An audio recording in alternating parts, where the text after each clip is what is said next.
A lo largo de todo el año, ritmado tan solo por la sucesión de los días y de las noches, se desarrollaban ceremonias y rezos en honor de Atón. El incienso no paraba nunca de arder en las pilas de oro y el eco de los cantos sagrados acunaba el sueño de los esposos reales. En el jardín en forma de cruz, símbolo de la irradiación de la fe, las esencias exóticas más raras se mezclaban con la floración lujuriante de los lotos, los nenúfares y los tamarindos, en el murmullo de los estanques de alabastro donde brillaba un agua extraída de las fuentes nativas de la tierra. Pero una vez más la gran luz estaba más lejos. Los sacerdotes de Zoroastro habían explicado al rey cómo, en el origen, todo era luz, semejante a una antorcha encerrada en un cristal. En el lado opuesto estaban los receptáculos tenebrosos, o fuerzas del mal. Pero, si Alejandro Magno quería saber más, decían que tenía que ir hasta la India, a orillas del río Ganges, donde se encontraban los hombres sabios, meditando en sus templos en forma de loto. Allí Alejandro conocería la sabiduría suprema enseñada por Sakyamuni, el Buda, muchos años antes.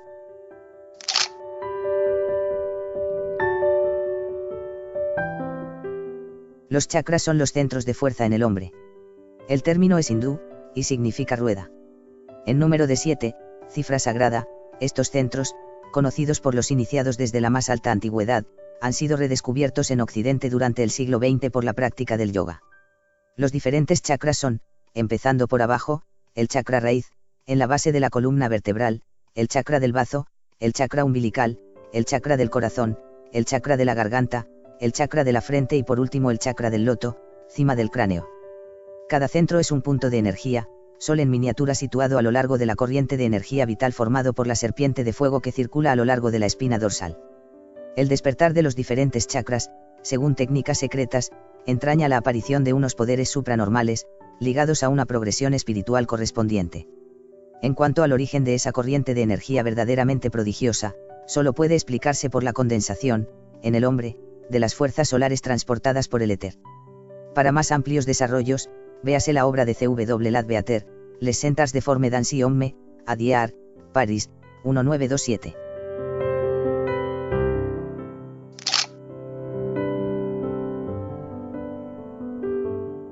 En todas las épocas, efectivamente, el simbolismo parece desenvuelto del eje o, más exactamente, del centro hacia la circunferencia.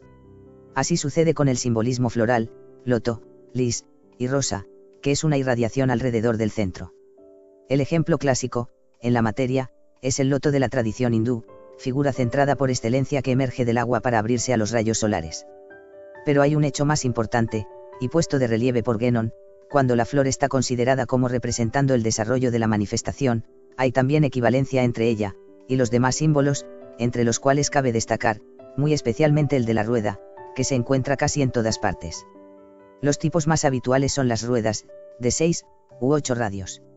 No podemos aquí por menos que pensar en el piano muy particular de Castel del Monte, cuya vista aérea revela la semejanza de su arquitectura con la de una rosa de 8 pétalos, o también de una rueda de 8 radios.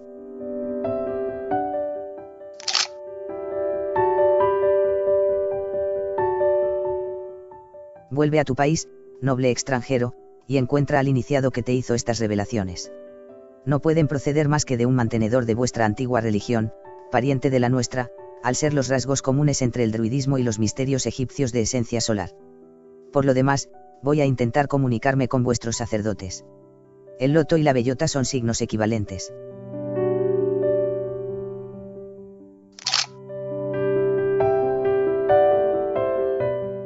Organización de la sociedad Han.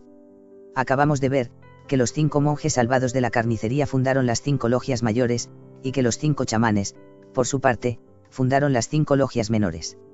Notemos que la primera logia, toma el calificativo de loto azul, y las otras 4 son designadas simplemente con un número de orden, lo cual parecería indicar que son inferiores a la logia matriz, pero el misterio de su jerarquía no ha podido ser aclarado completamente.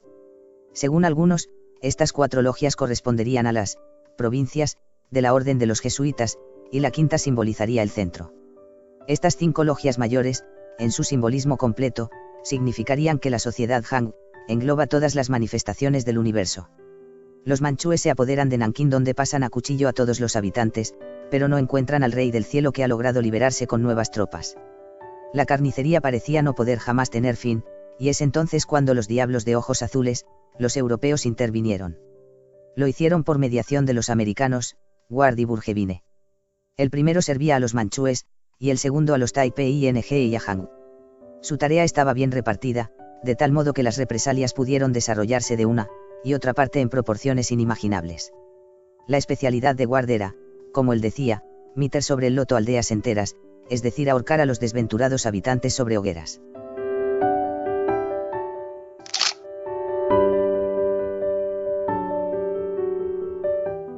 Más próxima a nosotros, la fraternidad de los Rosa Cruz, heredera de la enseñanza tradicional tras la desaparición del Temple, toma de nuevo, al menos en su enseñanza esotérica, la misma emblemática sagrada.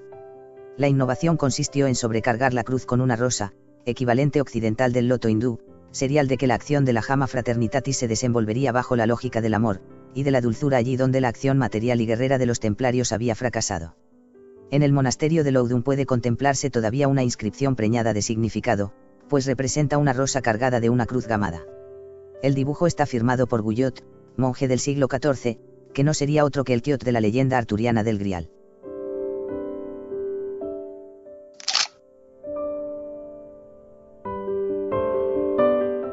Punto por punto, el Mistagogo confirma la predicción del prior de Lagny. Un anciano de mi país me dijo lo mismo en París, el año 1795, cuando, caído en desgracia, sin empleo, ni sueldo, vendía mis libros para comer. Vuelve a tu país, noble extranjero, y encuentra al iniciado que te hizo estas revelaciones. No pueden proceder más que de un mantenedor de vuestra antigua religión, pariente de la nuestra. Por lo demás, voy a intentar comunicarme con vuestros sacerdotes. El loto y la bellota son signos equivalentes. Todos los iniciados en las verdades eternas pueden conversar entre sí, a través del tiempo y del espacio. Al ser los rasgos comunes entre el druidismo y los misterios egipcios de esencia solar.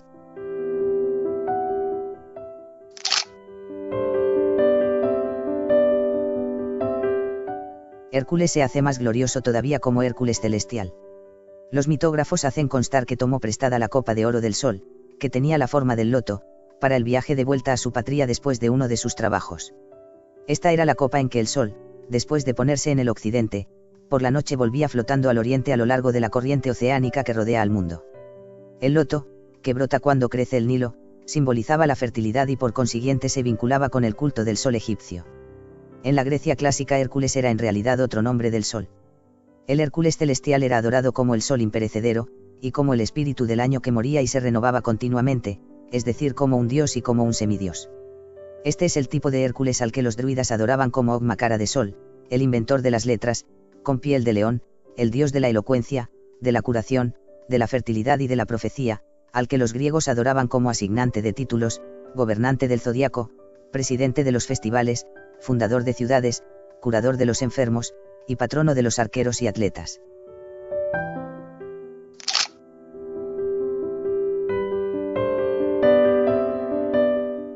Los nombres de las letras del alfabeto BLF los da Roderico Flaherty, en su Ogygia del siglo XVII, basándose en la autoridad de Duald Macfirvis, un bardo de la familia de los O'Brien, que tenía acceso a los viejos archivos, como sigue.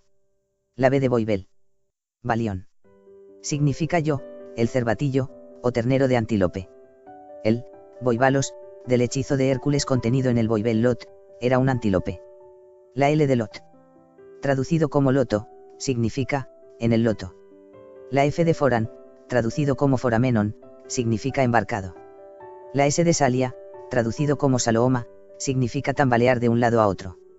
La N de Neiagadon, traducido como Neagaton, significa recién nacido.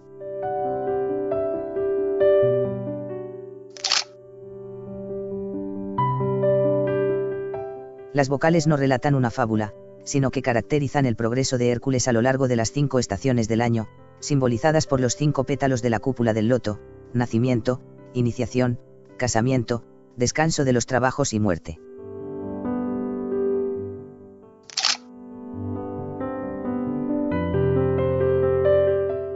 El alfabeto mismo no era claramente de origen hebreo, sino una fórmula de calendario griego canópica tomada por los judíos de habla griega en Egipto, los que lo disfrazaron con los nombres de personajes y lugares de la escritura. Es probable que en el uso esenio cada letra se convirtiese en una potestad que servía al Hijo del Hombre Moisés como Hércules celestial, quien servía a su vez al anciano de los días, Jehová como el Dios supremo. Consta que el novicio esenio vestía una túnica azul y el iniciado una blanca. Esto era porque el novicio todavía llevaba el loco, es decir que aún no estaba iniciado. El loto egipcio era azul.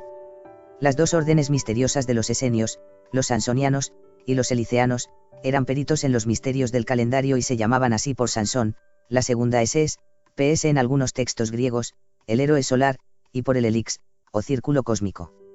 El esenio que deseaba meditar debía aislarse del mundo dentro de un círculo trazado en la arena a su alrededor. Las 20 potestades del Babel Lot, figurarían entre las mencionadas con desagrado por San Pablo en Gálatas, 4, 8-10 como los flacos y pobres elementos, stoichaia. Los judíos gálatas apóstatas volvían a adorar a las potestades como dioses, con una cuidadosa observación del calendario. En I Corintios, 15, 24-25 sostiene que han sido vencidas por Jesucristo, que es el único que media con el Padre.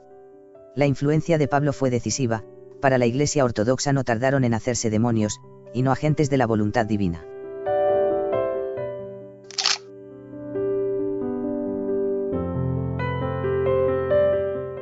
H, que comienza en la segunda mitad de mayo, es la estación de las flores, y la gobierna el espino blanco o árbol de mayo. Ya se ha mencionado a Olben, la hija del gigante Japtoni. Su cabello era rubio como la retama, sus dedos pálidos como las anémonas del bosque, sus mejillas rosadas y de las huellas de sus pies brotaba el trébol blanco, el trébol para mostrar que era el aspecto estival de la antigua diosa triple. Esta peculiaridad le dio el nombre de Olben, la de la senda blanca. El trébol, dicho sea de paso, era celebrado por los bardos galeses con elogios fuera de proporción con su belleza.